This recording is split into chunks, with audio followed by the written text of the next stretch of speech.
The overall goal of this protocol is to quantify autophosphorylation of purified bacterial histidine kinases.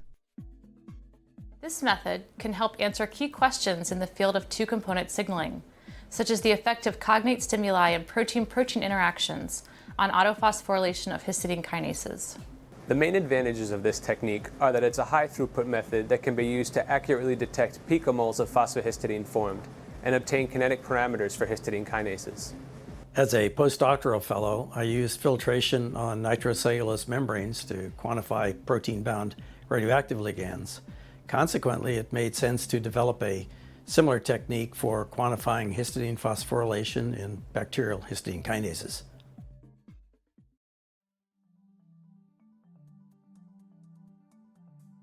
Begin this procedure with preparation of reagents and materials as described in the text protocol.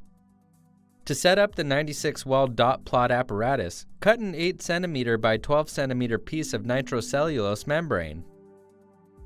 Position the nitrocellulose in the dot plot apparatus.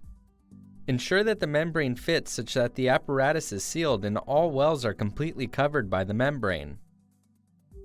To collect the filtrate, connect the apparatus to a secondary sidearm flask. From the valve stem, connect adequate tubing to allow the apparatus to be comfortably used without tipping the secondary flask. Then, connect the secondary sidearm flask to an aspirator vacuum source.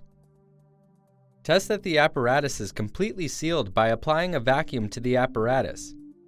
If the apparatus is correctly assembled, a strong vacuum will be present in all of the wells.